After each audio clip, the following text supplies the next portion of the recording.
कालचा गोंधळ बरा होता असं म्हणण्याची पाळी सोमवारी संसदेत पुन्हा आली। ललित मोदी प्रकरणी केंद्रीय परराष्ट्र मंत्री सुषमा स्वराज यांच्या राजीनाम्यासाठी काँग्रेसचे खासदार हटून बसले। लोकसभेत बॅनर फडकावून त्यांनी जोरदार गोंधळ घातला। त्यामुळे संतप्त झालेल्या लोकसभा अध्यक्षांनी काँग्रेसच्या 44 पैकी 25 खासदारांना सभागृहाबाहेरचा रस्ता दाखवला। आप विरोध करो, क्योंकि विरोधी पक्ष है। अगर कुछ बात अच्छी नहीं लगी तो विरोध करने का अधिकार है। प्रजातंत्र में हर एक को अपनी बात कहने का अधिकार है। लेकिन मैंने मीटिंग बुला करके उसमें ये भी कहा था कि कैसे कहना, क्या कहना, अलग अलग जगह के अपने तरीके हैं, उसके अनुसार चलना पड़ेगा। पार्लियामेंट में अपने नियम है, नियम के अंतर्गत आप विरोध जताओ, लेकिन कहीं ना कहीं इस बात को अगर वो गलत परंपरा है, वेल में आना या पोस्टर दिखाना, प्ले कार्ड दिखाना, तो गलत परंपरा को तो भी हमने तोड़ना है। I have tried my best for that. राज्यसभेतही विरोधकांनी सुषमा स्वराज यांना लक्ष्य केलं। मात्र ललित मोदींना आपण कोणत्याही प्रकारची मदत केली नसल्याचं स्पष्टीकरण स्वराज यांनी दिलं।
या स्पष्टीकरणानं विरोधकांचं समाधान झालं नाही।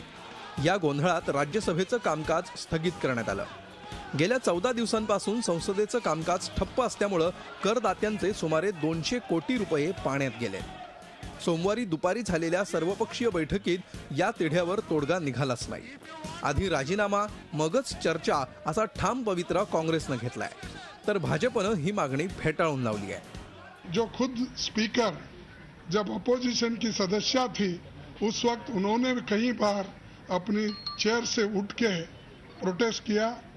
पार्लियामेंट को भी गुजरात मॉडल बनाना चाहते हैं।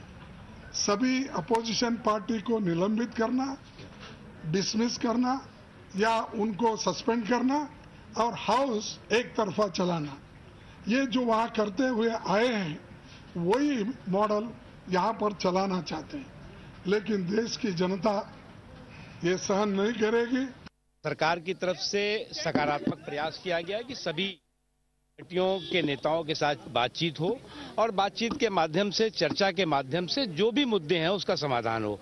लगभग सभी, कांग्रेस को छोड़ करके लगभग सभी राजनीतिक पार्टियों का रुख यही था कि संसद में चर्चा होनी चाहिए। गोंधळामुळे पावसाळी अधिवेशनाचा 14वा दिवसही वाया गेला। त्यातच काँग्रेसच्या 25 खासदारांना निलंबित करण्यात आल्यामुळे सामोपचाराचा मार्गही खुंटलाय। हे संपूर्ण अधिवेशनच पाण्यात जाणार की काय असं चित्र निर्माण झालंय। रामराजे शिंदे, झी मीडिया, दिल्ली। झी 24 तास रहा एक पाऊल पुढे।